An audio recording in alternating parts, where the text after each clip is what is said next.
Logical evening, everyone. Welcome to G Quiz. In this G Quiz, we are going to discuss daily 20 current affair questions from the newspapers, which includes the Hindu, Indian Express और जो भी particular day से important questions बन सकते हैं, आपके exam point of view से important हो सकते हैं, वो हम यहाँ पर डिस्कस करने वाले हैं। इसके अलावा लास्ट में एक क्वेश्चन होगा आपके लिए, जिसका आंसर आपको कमेंट बॉक्स में देना है। उसका सॉल्यूशन हम नेक्स्ट वीडियो में डिस्कस करेंगे। ना how can you get 100% benefit of this G quiz? इसके लिए एक प्रोसीजर है जो आपको फॉलो करना है। डेली के इंपॉर्टेंट टॉपिक्स आपको शेयर कर दिए जाते हैं टेलीग्राम ग्रुप पर। इस तरह के टेम्पलेट्स द हिंदू और इंडियन एक्सप्रेस से from the with the important topics आपको टेलीग्राम ग्रुप पर मिल जाएंगे। टेलीग्राम ग्रुप से आप जुड़ सकते हैं via link in the description. In topics को आपको पढ़ना है, एनालाइज करना है, इसके बाद ये क्वेश्चंस अटेम्प्ट करने हैं। इन क्वेश्चंस के साथ में जो भी एडिशनल इन्फॉर्मेशन दी जा रही है वो भी आपको नोट डाउन करके रखनी है। ये प्रोसेस यदि आप फॉलो करते हैं then you will get 100% output of this G quiz and you will be exam ready. तो चलिए स्टार्ट करते हैं आज के क्वेश्चंस के साथ। पहला क्वेश्चन है आज का, where is the second Semicon India future design road show launched? Second Semicon India का रोड शो अभी ऑर्गेनाइज किया गया है, लॉन्च किया गया है। कहां पर ये लॉन्च हुआ है? ऑप्शन है मुंबई, बेंगलुरु, न्यू दिल्ली एंड चेन्नई। तो इसका जो करेक्ट आंसर है वो है बेंगलुरु। बेंगलुरु में second edition of Semicon India future design का जो रोड शो है वो लॉन्च किया गया है। फर्स्ट एडिशन की हम बात करें तो फर्स्ट एडिशन जो था वो गुजरात में लॉन्च किया गया था इन द ईयर 2022।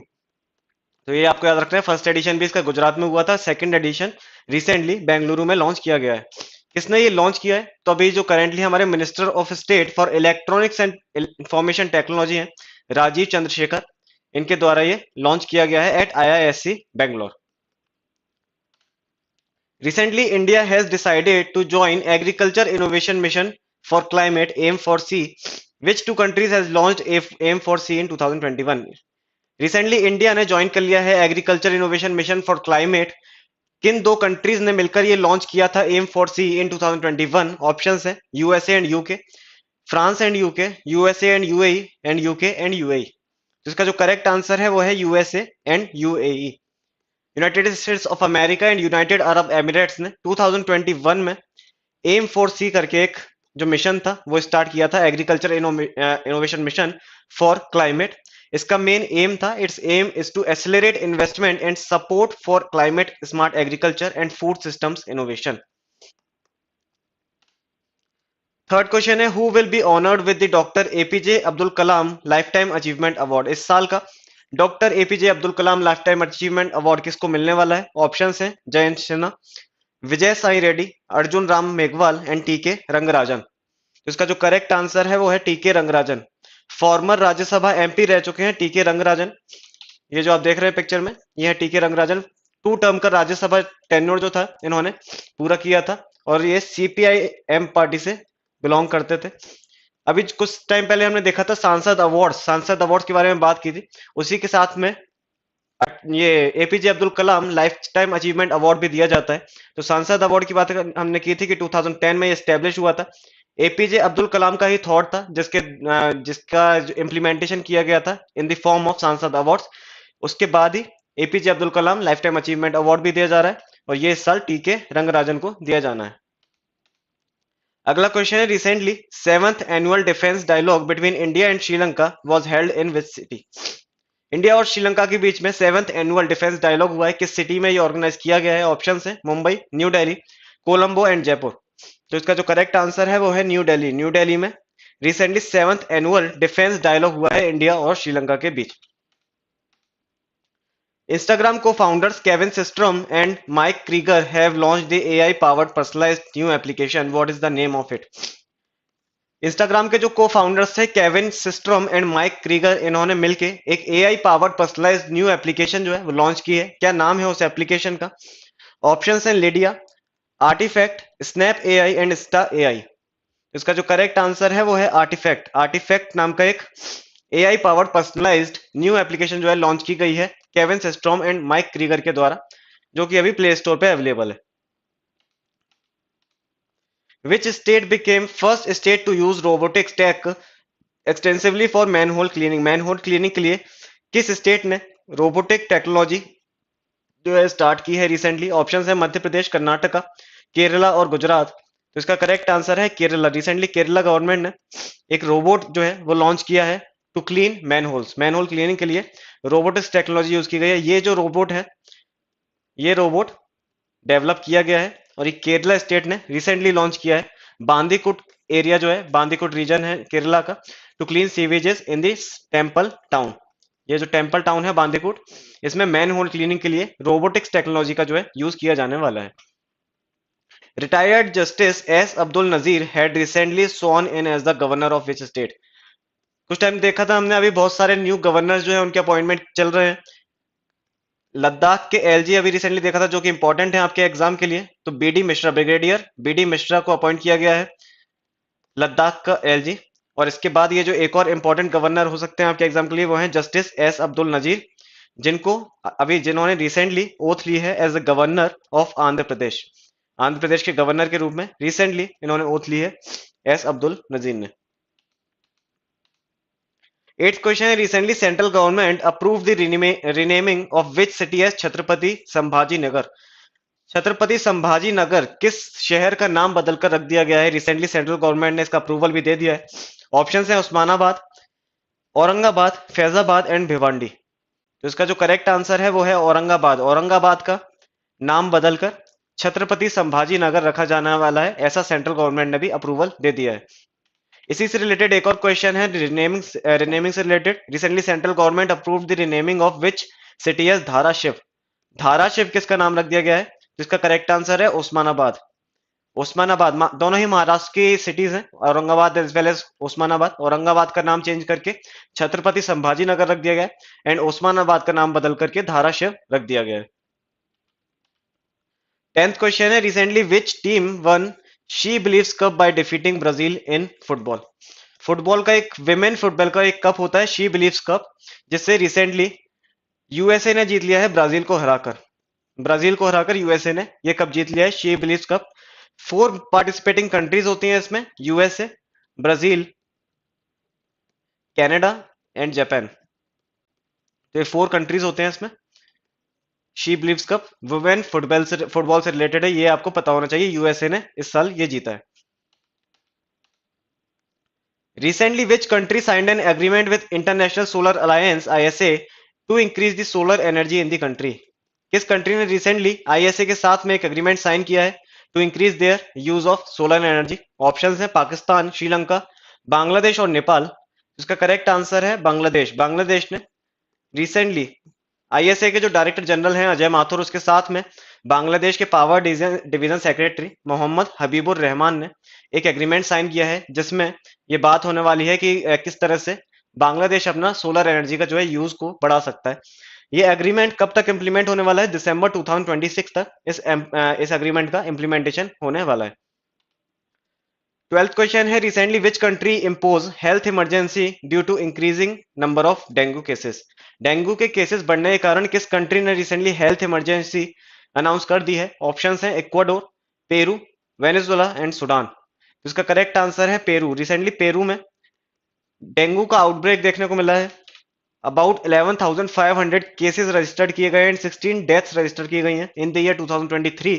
इसके कारण हेल्थ इमरजेंसी इंपोज कर दी गई है और ये 90 डेज तक की अभी हेल्थ इमरजेंसी घोषित की गई है पेरू में। Which is the first state to conduct caste based census. अभी कास्ट बेस्ड सेंसस की बात चल रही थी पार्लियामेंट में, तो इससे रिलेटेड एक क्वेश्चन है, इसके बारे में हम पहले भी देख चुके हैं। फर्स्ट स्टेट कौन था जिसने कास्ट बेस्ड सेंसस कंडक्ट किया है? ऑप्शंस थे उड़ीसा, बिहार, झारखंड एंड वेस्ट बंगाल। तो इसका करेक्ट आंसर था बिहार। बिहार में पहला कास्ट बेस्ड सेंसस जो है स्टार्ट किया गया था।